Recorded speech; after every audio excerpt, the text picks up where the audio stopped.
Collier. And Mr. Miles Collier is a renowned automotive historian, collector, and philanthropist dedicated to preserving automotive heritage. He founded the Reps Institute in Naples, Florida, which houses the Collier Collection, one of the world's most significant classic car collections.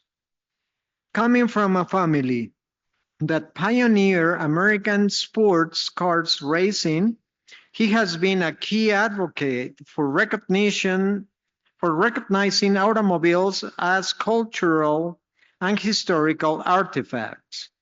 His book, The Archaeological Automobile, explores the philosophy of car collecting and preserving. Through his efforts, Collier has helped elevate the study and appreciation of classic automobiles worldwide. Let's give Mr. Collier a warm, very warm welcome.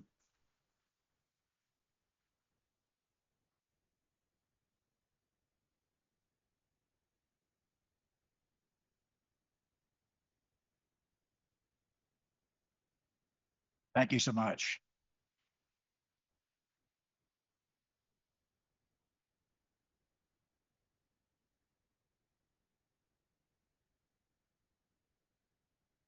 It is afternoon. So good afternoon, everybody. It's a great pleasure to be here in Mexico at this wonderful conference. And I look forward to, in one sense or another, perhaps rolling the metaphorical hand grenade into the room, which is why there's a handout on your chairs that will help you follow along the arguments that I'm making. Let me first ask the question that I'm going to try and deal with throughout this talk, and that is, can we achieve authenticity with relics from the past in any way? Is that even possible? And this is a fairly challenging talk, and I apologize for some of the rather complex terminology, but I will try and make that as clear as I can by giving you the definitions as we go along. So with that, let's get into it. Authenticity, originality, and genuineness are the essential qualities that define an object as being what it purports to be. Now, these attributes, let's collectively call them authenticity. And yes, I understand that authenticity, originality, and genuineness are three distinctly different things, but for the purposes of this talk, I'm lumping them all together as authenticity. These are particularly significant where things are valued for their history, such as fine art, antiquities, cultural relics, or objects of decorative and applied art, which includes automobiles. The recognition of historical automobiles as legacy assets has given rise to a growing emphasis on authenticity. This shift has paralleled the growing scarcity of historical automobiles and the resultant rise in market demand and prices. As interest has grown, so too have technologies of reproduction aimed at supplying historical automobiles through various means, some legitimate, some less so. In a mature antiquarian market of material artifacts, truth in advertising, that is the focus on an automobile's authenticity, becomes the primary driver of value, whether that value is aesthetic, historical, or monetary. Errors in assessing authenticity can lead to significant financial losses and reputational damage. However, traditional perspectives on authenticity do not address deeper complexities surrounding historical automobiles. And we'll try to get into some of those with this talk. Before we go further, it is useful to ask, just what is an historical automobile? Old cars are many things. For what is a car without a road? Beyond the objects themselves, the historical automobile is inextricably entangled with people and a myriad of other things in thousands of complex ways, encompassing spares and parts, manuals, memories, images, both still and film, narratives and histories, roads and highways, gas stations, massive factories, and globe-spanning industries, and so much more in impossible proliferation. As Hodder suggests, identifying where the automobile starts and ends in its entangled, mutually dependent relationship with humankind is infinitely complex. A crucial factor in understanding authenticity is recognizing that everything,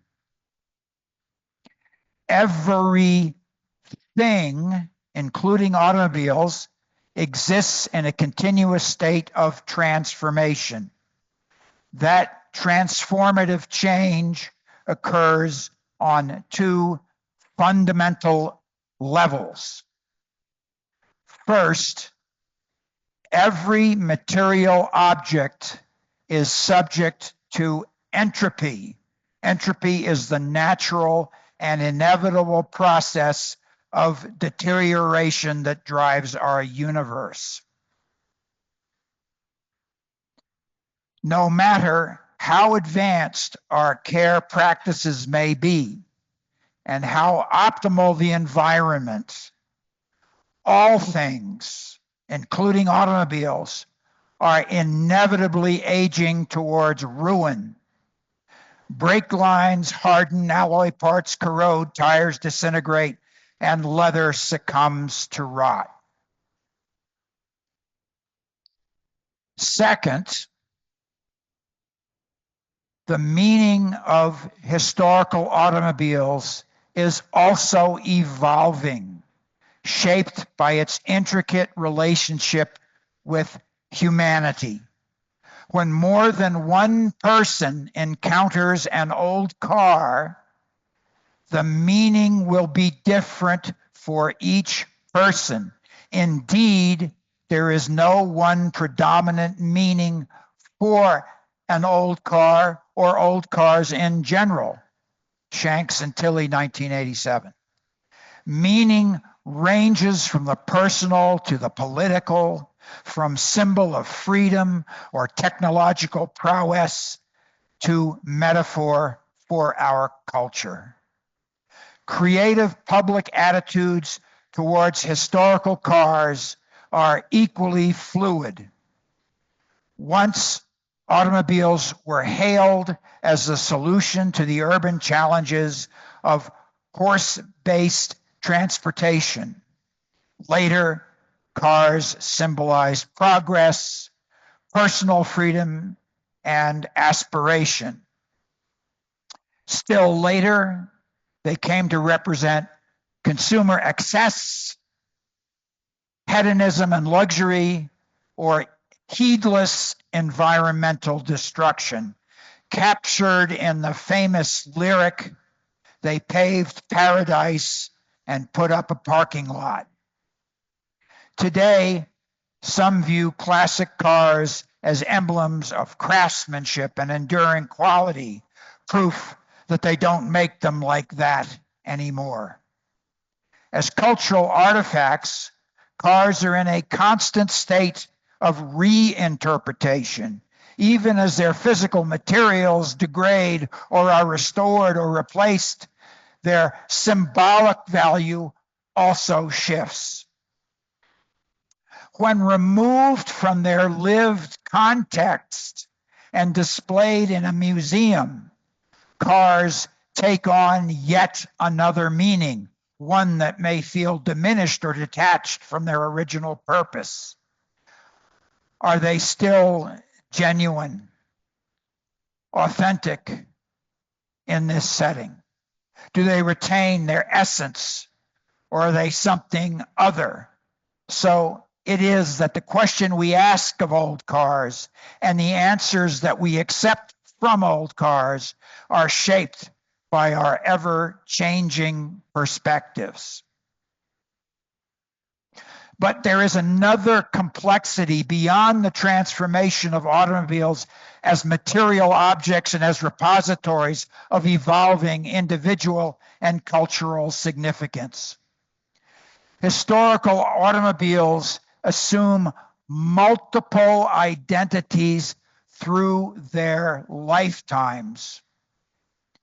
For example, university transportation back when you were going to school, the place where a marriage proposal was given, the special car for that special trip.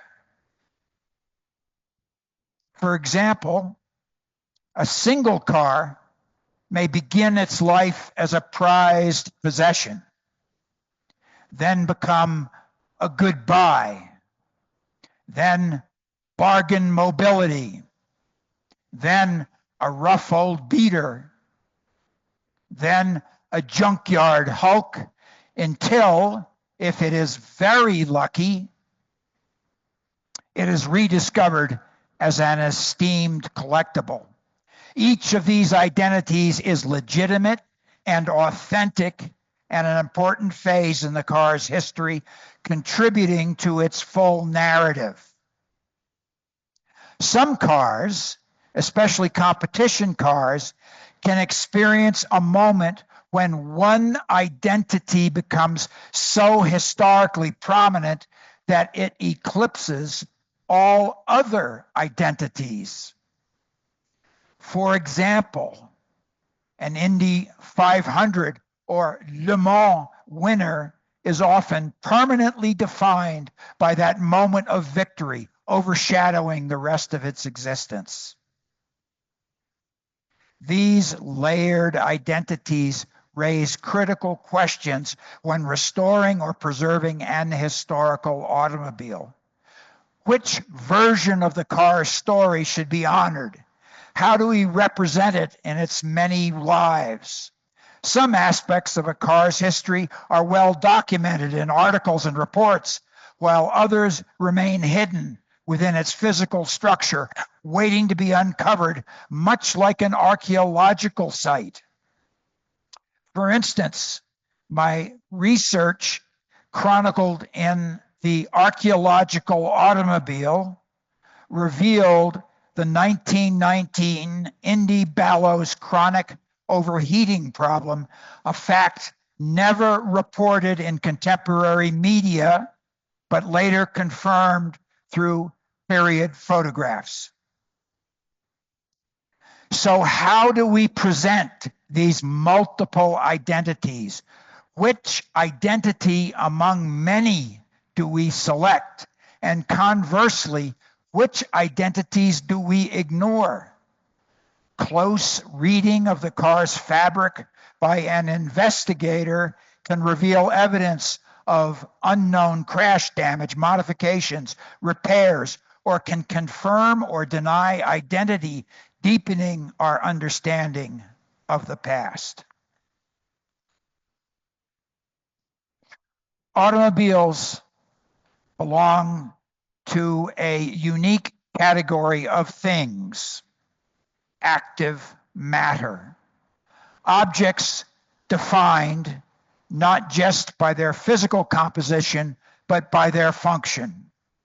Other examples include musical instruments, timepieces, firearms, and Russian icebreakers.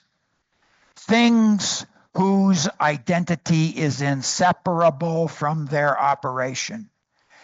An historical car can only be appreciated when it is in motion, whether seen in action, ridden in, or driven. Cars exist as two sides of a single coin. Matter, the original materials from which they are made, and motion, their operation. Without motion, an automobile loses its essential purpose, becoming a static object whose meaning is significantly diminished. Authenticity and originality, therefore, must account for both material integrity and mechanical function. This creates a paradox. Maintaining a car's ability to move inevitably requires replacing or restoring parts, which in turn reduces its originality. Over time, motion replaces matter, forcing a trade-off between preservation and operation. Every historical automobile exists on this continuum, balancing between retaining the originality of its matter-based past and keeping it operating in the world through continued repair. Just as automobiles have a dual nature combining matter and motion, they also have a dual nature combining technology and aesthetics. Different automobiles balance science and art in varying proportions. With Formula One cars, for example, leaning toward the functional extreme, and the Alfa Romeo BAT cars, here the BAT 5 by Bertone, emphasizing aesthetic appeal. Similarly, a SpaceX rocket is pure functionality, while Pininfarina's 1970 Ferrari-based Modulo concept car existed as a pure artistic expression. Unlike the dynamic interplay of matter and motion, the science-art relationship in an automobile is determined by the maker's original design choices and remains fixed thereafter. What is variable is the attitude we take towards repair, restoration, or other interventions in either the science or the artistic elements of the car. We maintain and conserve technologic components with one set of criteria focused not on maintaining originality, but to support function. Operating components are commonly repaired with non-original components: cranks, rods, cams, pistons, water pumps, bearings, and so on. By contrast, the art components are not valued for function like technological components, but for form, the look of the thing. This is the very opposite of functional components, as the artistic statement, the form, color, and trim, takes precedence over the physical matter of which it is made. Understanding historical automobiles requires recognizing the 5 fundamental characteristics that makes up their reality that we have mentioned. That's what ontological means. It refers to the physicality, the beingness of the automobile. First is dynamic materiality. Automobiles are composed of dynamic matter that inevitably deteriorates over time. You cannot stop it.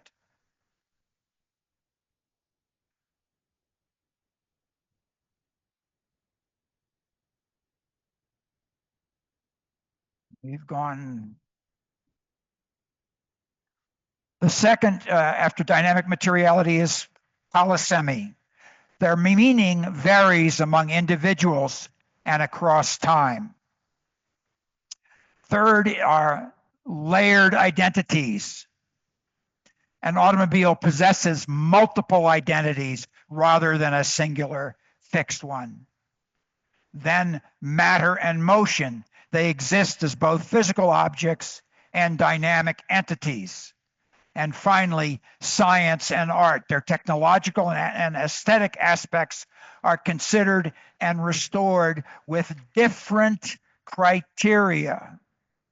A failure to appreciate these 5 aspects can lead to misjudgments in the restoration, preservation, and use of historical automobiles.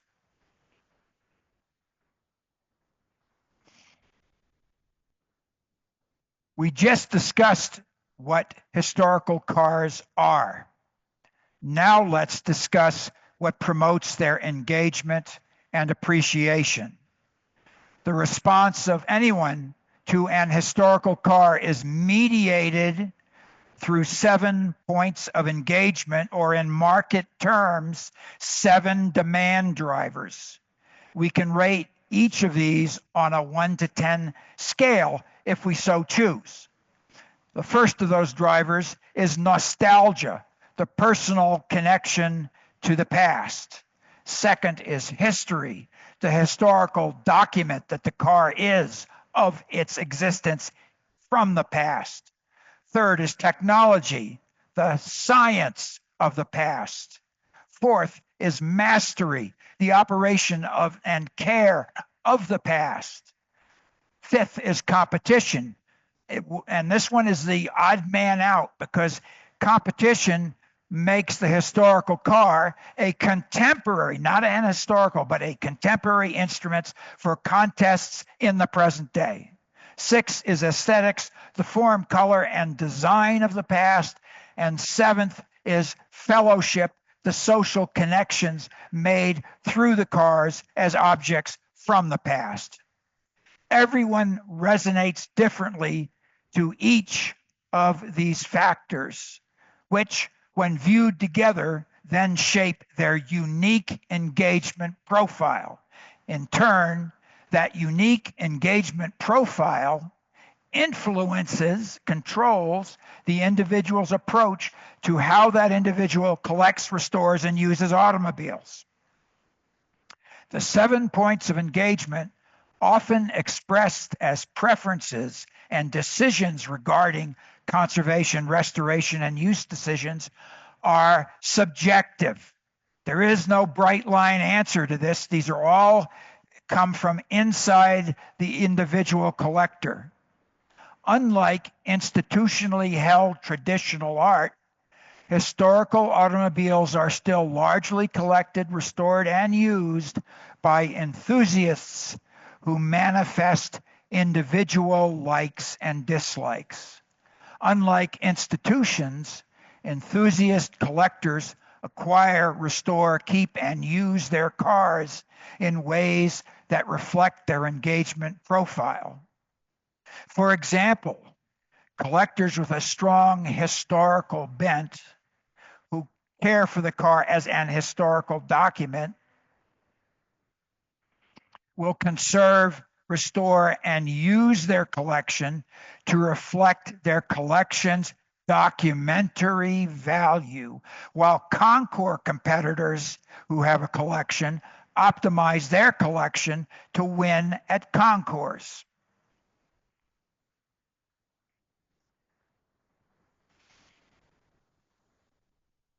There is a correlation between the 7 avenues of engagement and Alois Riegel's 1903 values-based framework for evaluating conservation, restoration, and replication of works of art held in museums.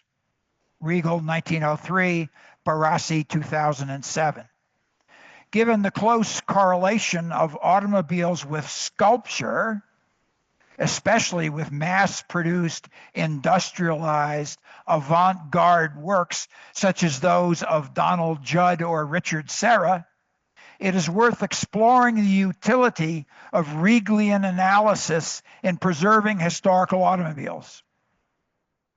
In Riegel's 1903 analysis, The Modern Cult of Monuments, the term monuments refers to works of art that originate in the past.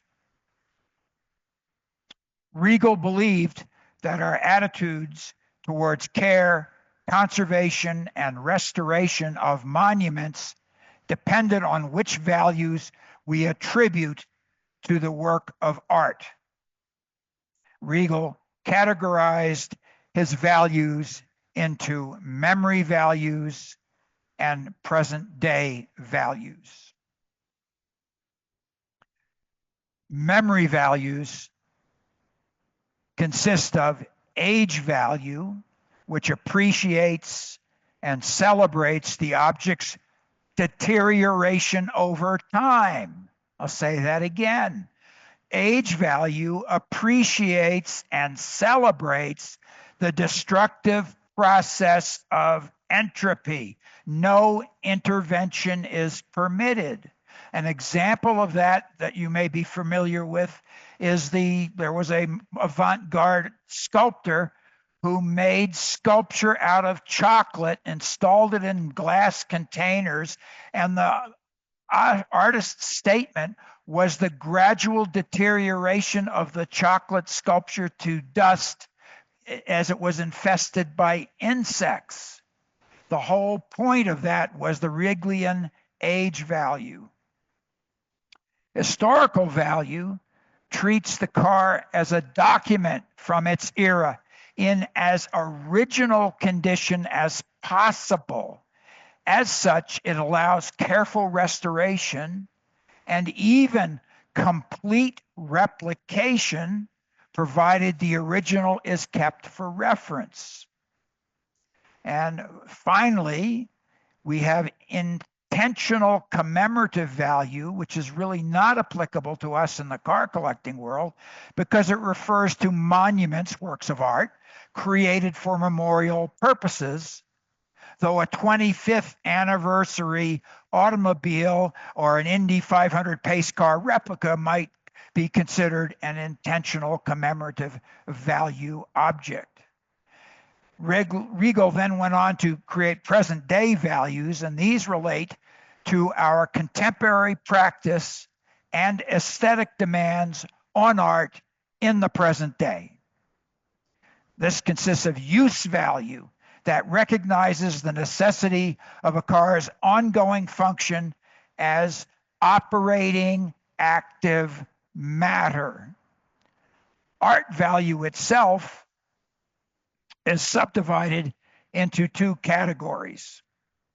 First is newness value, which demands pristine, factory fresh condition. That's so important, I'll repeat it again. Newness value demands untouched, straight from the maker, perfect as new, undriven, unused, untouched condition. Relative art value, which is focused on a purely aesthetic appreciation of the object as the maker intended, is maintained through any and all conservation and even restoration as required. Our attitude towards interventions, whether restoration, conservation, or replication of cars, depends upon the values the Reglian values that we apply to the monument, to artwork. So here we see basically a list of the 7 avenues of engagement offset with the various Reglian values, and you can see there's a correspondence. And interestingly, virtually every one of the 7 avenues of engagement have newness as one of the potential factors. So there's a real bias in our industry to restore things to looking like new. Our attitude towards interventions, whether restoration, conservation, or replication, can have paradoxes in it because custodians mix these values as a function of their engagement profiles. They often create restorations that are internally incompatible. For example, modern culture desires in our artifacts from the past both that they have the art component and the history component. Imagine that in a collectible automobile. We want the styling, the paint, the form, the color, and we want the fact memorialized that it's something from the past. These are compatible in their regard to their acceptance of signs of the past. Yet modern culture also craves newness value, which is incompatible with art value and history value.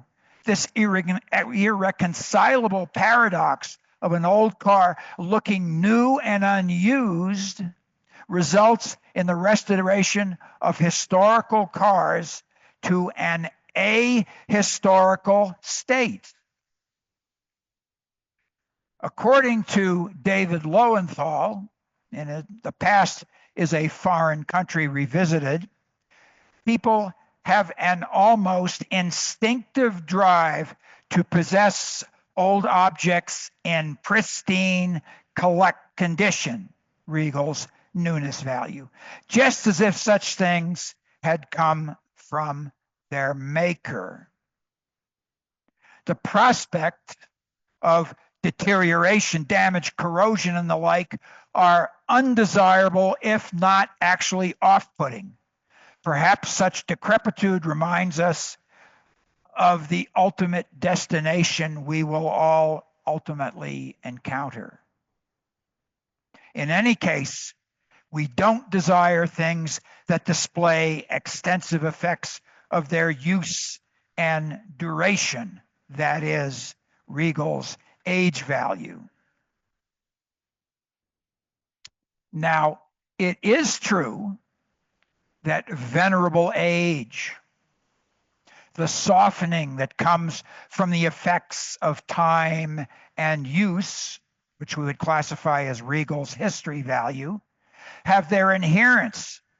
But this taste for the worm and the moth is more a product of education, training, and developing sophistication than natural inclination. But even here, Regalian age value, where the object is valued for its dissolution and where no conservation or other intervention is allowed, is strongly rejected in automobile collecting circles and indeed in virtually all other areas of collecting. We want our cars to operate like new, and if they show age, to show only minor indicators of their nature as a document from the past, Regal's history value. Now, in my book, The Archaeological Automobile, I argue that all restoration is inherently fictional. However authentically done, all restoration and conservation of historical objects is fictitious.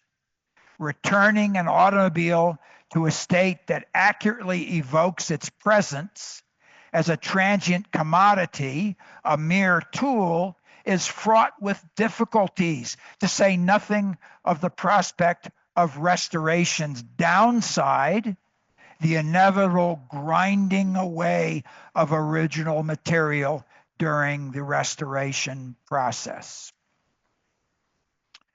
Most of all, the fiction that is a bright, shiny restoration alienates us from the object's historical documentary value.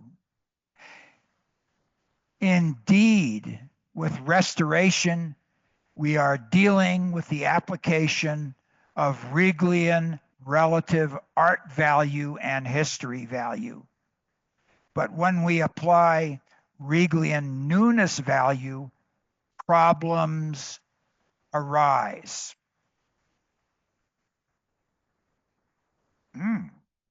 We have lost the let's see if we can get back to where we were. Okay. By emulating just built newness, the restored automobile is divorced from its existential link with the past that is the defining property of old things. The property of things with Riegelian age or historical value. That link is now mediated through a fictional interpretation of how we see the past with all our unspoken biases and error-prone perceptions. Are we, in fact, bringing back the past, or at least an interpretation of the past, or are we recontextualizing the historical object as a valued and valuable artifact, a precious treasure from the past to be used and displayed today as a potent signifier of our own ego's needs and desires? Furthermore, given that so many genuine cars have been restored to as new, it becomes difficult, if not impossible, to distinguish a replica with no original content from a comprehensively restored, genuine, and perfectly complete original. So what, from a practical matter, is the difference between an original and perfectly accurate replica in both appearance and performance? This well-worn art world question, which is always asked with a kind of tendentious sincerity, is: if the replica is undistinguishable from the reality, as is rumored to be the case with at least one of Van Gogh's iris paintings, then why isn't the copy just as valid as the original? Let me quickly say that both of these iris paintings that I'm showing you are genuine. I merely use them to make the point. In the field of automobiles, where most cars are made with serialized mass production industrialized processes, this question seems to have even more relevance. Certainly, the sentiment in favor of genuineness applies to connoisseurs in a gallery setting, where the whole point of that setting and the whole point of visiting is to commune with genuine relics of the past. By contrast, I would argue that authenticity and genuineness is fundamentally indeterminable when applied to, say, and historical motorsports environment where Regalian use value and newness value overwhelm all other considerations in the cause of life safety. Indeed, no other form of historical reenactment uses authentic objects from the past in their modern activities. Replicas serve as well or better for intense use while preserving precious historical material from risk.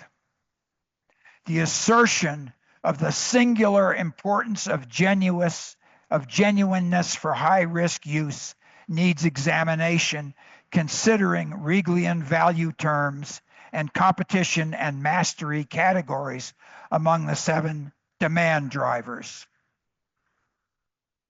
In many situations, the automobile is perceived as genuine when certain indicators of genuineness are present, either overtly or by implication.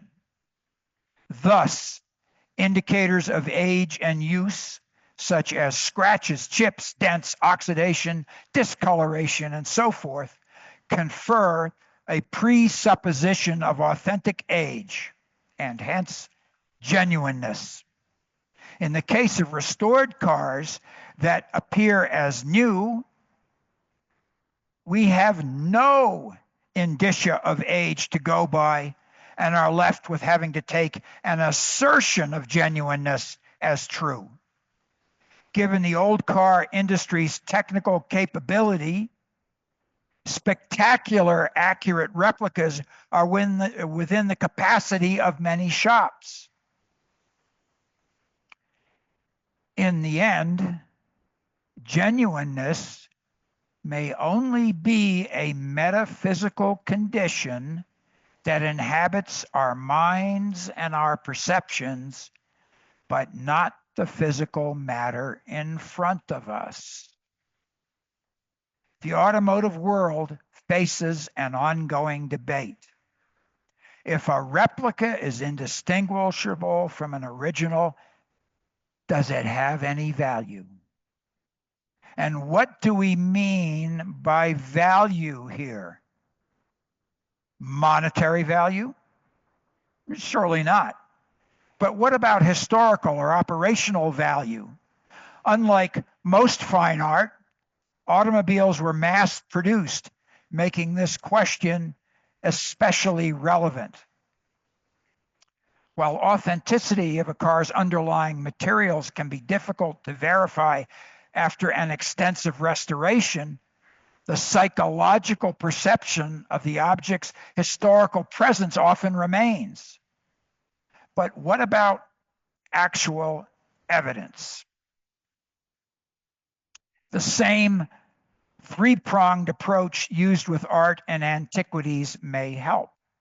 First, the documentary evidence, examining historical documentation and provenance. Second, the physical evidence, examining the physical object for evidence of authenticity in making techniques, in evidence of its use and evidence of its age, and finally, forensic or scientific analysis of the object's makeup, looking for inconsistencies.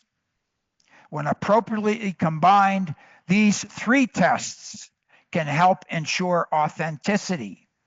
However, comprehensive restorations can blur even these distinctions, leaving us with an object that is materially genuine but contextually altered. Given the indeterminate boundaries between various condition levels, original, conserved, restored, resurrected, and replicated, we should consider the effect of restoration on these above listed degrees of genuineness, especially with respect to automobiles that have Regalian use value or involve mastery, as cited in the 7 avenues of engagement. Lowenthal sums up the matter thus. all these efforts to save and salvage things past, to retain, preserve, reveal, reproduce, restore, and reenact exhibit two conflicting traits. The first couples ardent attachment to how things actually were with faith in resuming it. The second is that goal's utter hopelessness.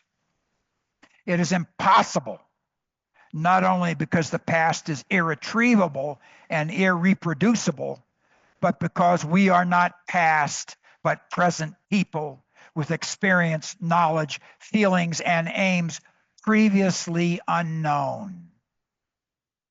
However faithfully kept or impeccably brought back, the past is transformed by filtering through modern minds and senses. In essence, although we may aspire to meticulously recreate the past in our restorations, no matter how cleverly we try, we inevitably fail to preserve it. Instead, we destroy it in favor of a wholly fictional past that has been built brand new through our efforts. While the material content of an automobile may be genuine, it inevitably presents fictionally as the restored modern evocation and interpretation of the past that it is. Indeed, is anything that has been restored wholly authentic? I think the answer is no. We are always dealing with interpretation on various levels. That is not something that should depress us. That is not something that is pernicious. That is not something that is dishonest. It is just unavoidable. But it is up to us to be the faithful storytellers of each individual car's individual history. Thank you.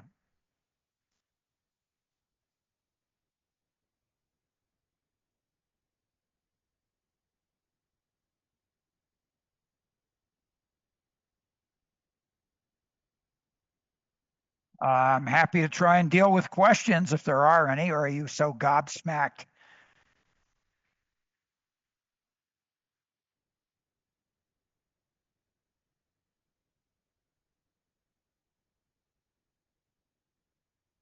Thank you very much for this absolutely amazing, fantastic presentation and explanation of your book and your thinking for the last many years. Obviously, what you also did is just destroyed the concept of restoration as we know it today and as what many people seem to believe in, which is a tendency to over-restore, one, and or otherwise to restore to as new. Now there comes the point is that should you restore to as new? I mean, forget about over-restoration. I think nobody is bringing that up. When it comes to as new, should it be as new or should it be something where you restore it in such a way that the car at least looks as if it's not fresh out of a factory, but something that's been around for at least a few months since it's left the factory? Is that should be the final objective or not? Well, we're caught in a cleft stick there, I think, between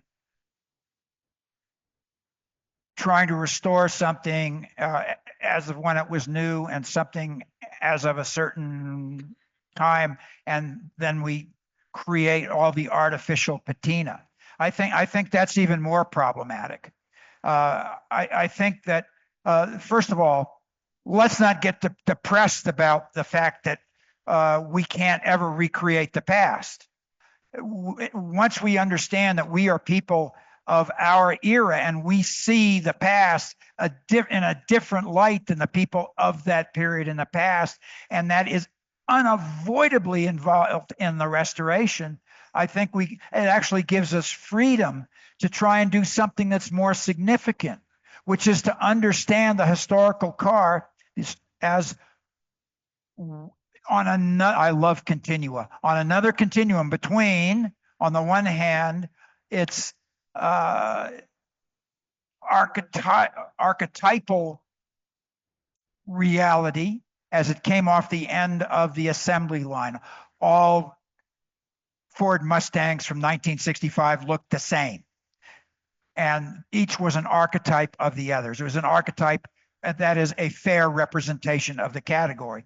Now, once that car had gotten 5, 10, 15 years of wear on it, it had, through its own particular and unique experiences in the world, become a car from a sample of one. I maintain that when we restore, what we are trying to do is capture and preserve the narrative of that car's individuality. And we are interested in it not so much as an archetype, but as an individual. It's the individual existence of that car with all of its stories, many of which we will never know, that give that thing the heft, the importance, the significance, the archaeological aspects of that artifact. So, and believe me, everybody is going to develop their own views of how you attack this problem. In my practice, what we try and do is identify the key individualizing indicia on the automobile and preserve those in the restoration. We do not try and build in false patina, because patina is something that occurs in the ordinary use of the object subsequent to its restoration when it goes back out in the world alive. And gradually it will build up an appropriate level of patina. I don't know if that answered the question, but that's the idea.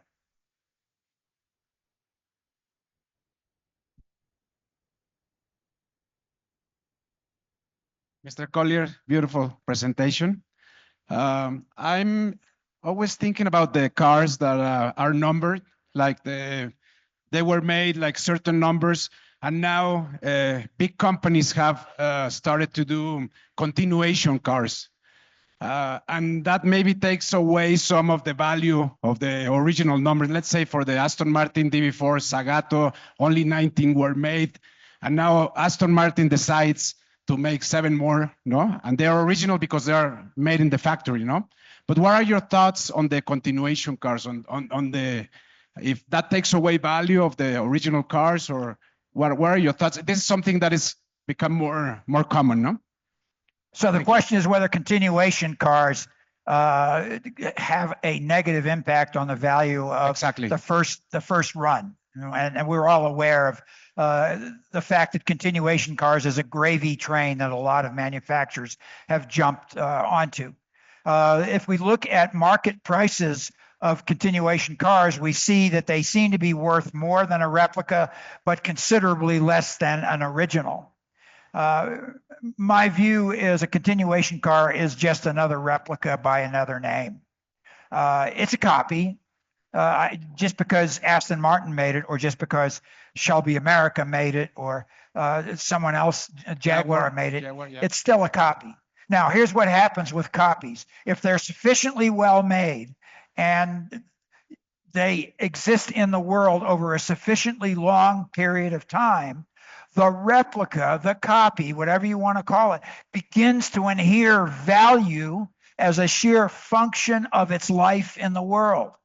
So consider the situation this way. We have the value of the continuation car the day it was released by the factory against the value of the real car, of the original series run of cars at that time.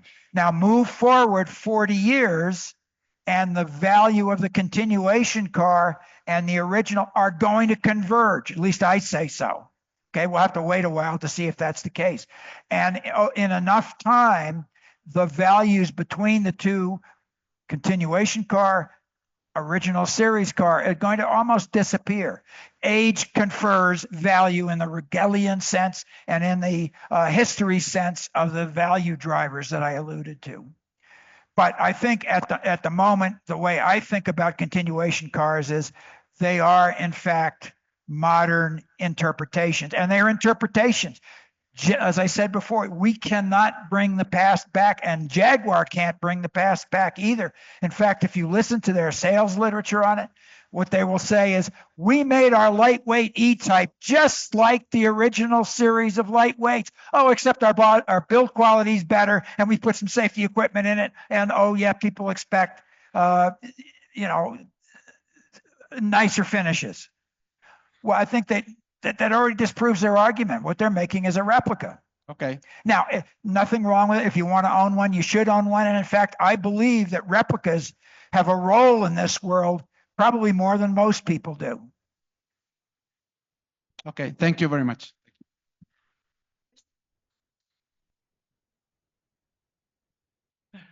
Mr. Collier, thank you. Thank you so much for such an enlightening and deep view of our passion. I'd like to make just one question for you. With all your knowledge, which in your collection of cars is your one favorite?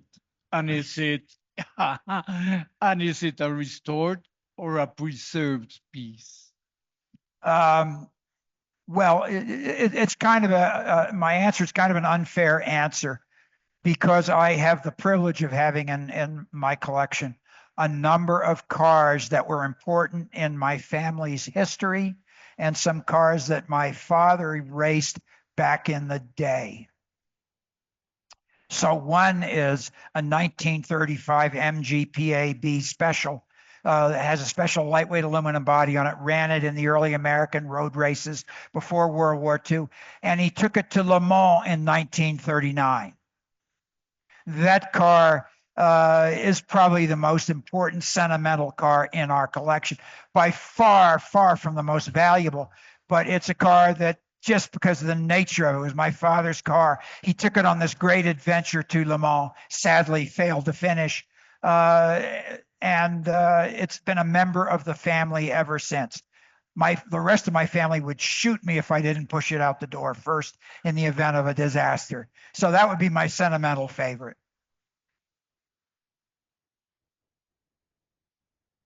Sorry. Coming back to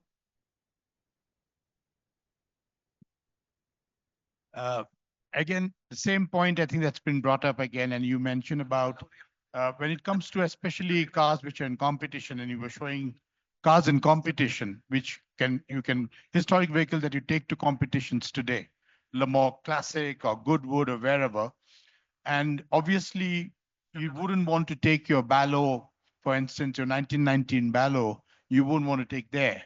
What you would do probably is to build a replica and go racing with that. A lot of people have done that. Now the issue happens is that, and I would imagine that the Bread Van Ferrari is also the one which is racing at Le Mans Classic, is probably not the original car.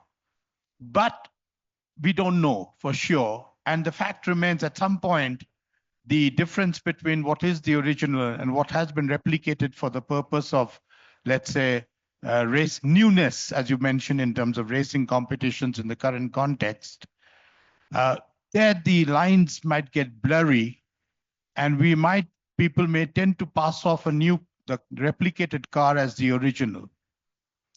What happens there? How can we safeguard that? How can we make sure that this, for the sake of posterity, the sake of the future, there is no confusion, and that's recorded in a correct way, so that it never has a situation where the replicas start making, getting the same values or more than the original? Well, I think the way I look at replica cars is, especially in what I call high risk uses, that's where replica cars come into their own. Think of them as the Hollywood stunt double for the original. And my view is the replica, first of all, needs to be indistinguishable in all technical specifications from the original. You can't put funny shocks on it. You can't improve its performance. You can, however, put all the proper life safety equipment in it. That's one reason to use a replica. You can chop it up and put in the right kind of safety equipment. The key thing there is that the replica needs to be identified always as a replica. You don't serial number it the same. It has to have stampings on it all over that indicate it's a replica. It should be registered as a replica. Right now, what's happening is we have way more than we think of crypto replicas being historically raced. And I understand the reason is, again, people want a stunt double. In our practice, we create stunt double engines. I have a number of cars who have priceless engines in them. We build a replica engine and use that. It's the same idea. You can't improve it over where the original was, but if it's exactly the same, I don't have a problem with it. Where we get into trouble with replicas in a competition environment is when there are two different agendas on the same race grid, where you have some people who are sitting behind the wheel of a car, their intention is to win the damn race. We have other people sitting on the grid, in that same grid, whose intention is to take an important piece of human legacy and demonstrate it to the public and to enjoy that historical artifact in the way it was designed to be at speed on a racing circuit. And they're going to drive with two completely different agendas, and that's when trouble starts. That's where the mischief comes in. Two agendas on a racetrack, never let that happen.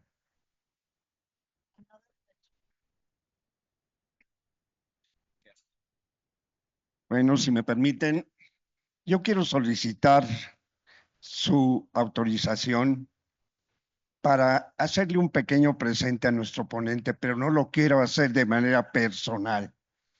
¿Me autorizan para que este obsequio sea a nombre de todos? Muchas gracias. Did you understand? I He's asking the audience, all of us, thank you so much. to give you that Oh, it's present fabulous. Thank you so much. from all I'm- the audience. I am totally thrilled. Well, thank you so much. Thank you. I have another question here. Okay. Thank you very much. It's incredible, all your experience, and thank you very much for being with us today. It is amazing that two Mercedes-Benz, one is 300 SLR 1955, was sold in 2022, 2 years ago, for $143 million. And then there is another Mercedes-Benz 1954 Formula One car. It's a racing car, and that was sold for $54 million. It's the most expensive racing car that has been sold. And this is crazy. I mean, it's amazing the amount of money that a person can pay for a car. Do you think that this is growing? I mean, people is expecting to pay more and more and more for this kind of classic cars. I think one of them is unique because they were produced only two, and the other one was crashed. And that's one of the reasons why it's the only piece in the world that exists, and that is the reason for the value. So the question is, do you think that the prices in general for these cars are going to grow, or they are going to stabilize, or even go a little bit down? Thank you very much. Well, if I could forecast the future, I wouldn't be standing here. I'd be on my yacht in the Mediterranean. I think that, we have to reason by analogy somewhat. So we need to look at the art markets and things like that. I mean, I look at the best cars as being in many ways indistinguishable from art, in the sense that great art represents all that's great in the human mind and spirit. Great automobiles represent all that's great in the human mind and spirit.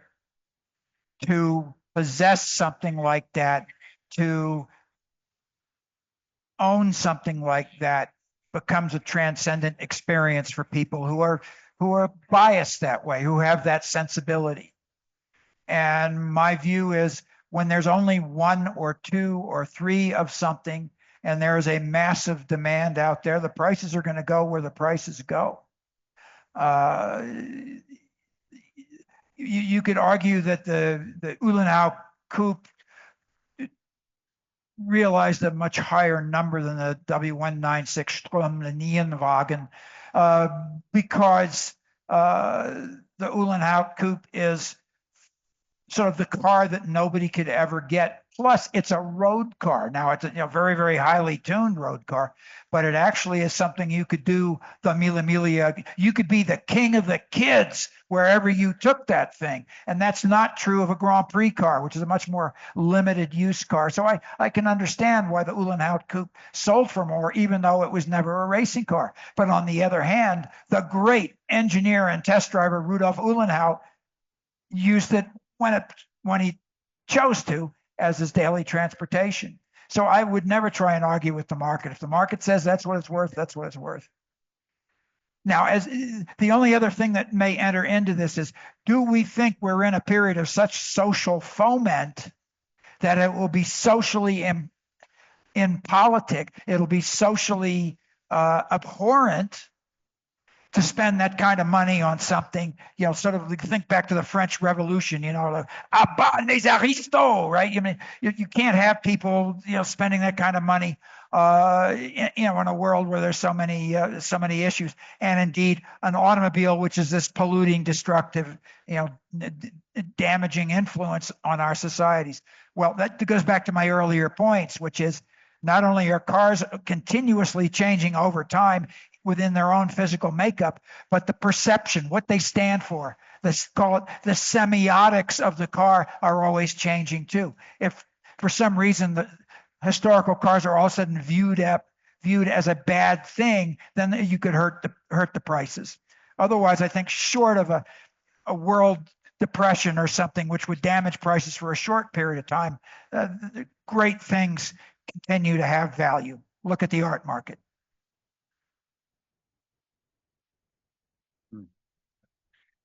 Thank you, Miles. Yes, sir. My name is Eduardo. It's a pleasure to meet you. Thank you for an amazing presentation. The fact that all restorations are a fiction will have me thinking about that for several hours and days. So that was amazing. Thank you so much. And what has been shared by the different presentations has been brilliant in this event. And I just wanted to share an experience I had with this thing that we like, which is old cars. I belong to several clubs, and in a club, in one of my club with friends with European cars, several friends brought their cars, and suddenly a new friend arrived, and I saw an Alfa Romeo TZ2.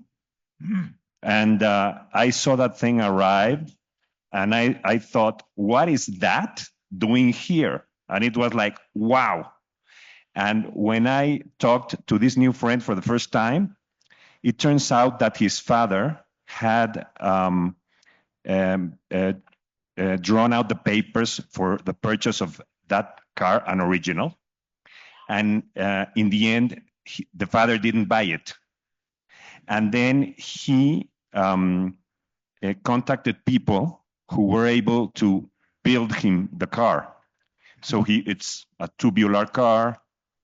You have the glasses, and from the windshield, he could get the proportions of the rest of the car. The car had a 2-liter engine, which was not original. It had a couple of things for usability, but I mean, structurally and physically, as far as 95% of the car itself, to me, it was as good as an original. Maybe Alfa Romeo in its time would have built it the same way. So that was quite amazing. And it was another just fascinating way of recreating something. And then he has a next project with another car that he's taking apart, and that the chassis is going to be shorter, and he's going to recreate the body of another very expensive car. Both cars are replicas, but I just found it fascinating, and it was just incredible to find a new friend with the right kind of crazy, which is the friends that we enjoy the most. So thank you for a great presentation, and I just wanted to share that because I think it's of interest to what you presented. Thank you so much. Thank you. Well, just in response to that, I would say that if, you know, one way to appreciate a car that you have a great deal of feeling for is to try and build an exact copy. Because going through that process, you'll learn more about that car than you ever could any other way. So certainly that's one way to derive not intrinsic value from it, but use value and historical value in the sense of putting yourself in the shoes of the people who made it at the time. Something that I treat in my book as archaeological imagination, the ability to understand what people were doing back in the day. Another question? Excuse me, I want to know, what do you think about to keep a car original or begin the process of restoration? An example, in our family, we have a Ford 1932. I think it's 90% original, no? It's next to the inside, no? And many people said, you try to keep original 90% or begin the process of restoration with all print and all changes, no? And I'm ashamed because I think it's not perfect, my car or our car, but what we prefer to do, to keep original or begin a process of restoration. What do you think about that? Thank you. Well, you know, I think with, you know, a lot of cars out there, you have the luxury of making your own decision on that. I would never tell anybody what they should or shouldn't do. It only becomes, you know, I think you want to start being very thoughtful about what interventions you're going to do on cars that exist in very small numbers, are amazingly original, and are extremely historically valuable. When you get to things that are made in fairly large numbers, unless you have the only never been touched example on earth, you should feel perfectly free to either restore or not restore, partially restore, make changes to it as you see fit. Because part of keeping an automobile alive in the world, which is something that I'm a big believer in, you know, you don't want things to die in a museum, you want them alive in the world, is making changes to them that make you want to use it more. That's good. I'd rather have that car out on the road with some changes that you put in it than having it sitting in the back of the garage because there's things about it you don't like, so therefore you don't want to drive it. Does that make sense?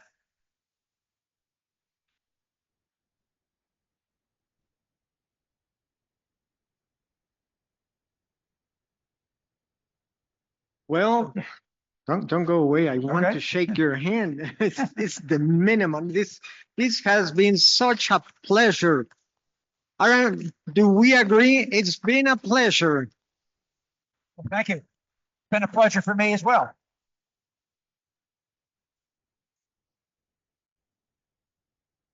Oh, goodness. Well, thank you. Thank you so much. You're very kind. Well, after all this, that I'm sure we all have ideas rolling in our head. Well, now we're going to make a break, and I'm sure everybody wants to go find something to eat, and that's what we're going to be doing. And I'm sure everybody wants to talk to Mr. Miles, and we ask you to please keep your questions for later because we're going to eat right now. Thank you so much. Thank you very much. And we're coming back at 2:30. We need 1 hour for eating. So we come back at 2:30 to continue. Thank you very much.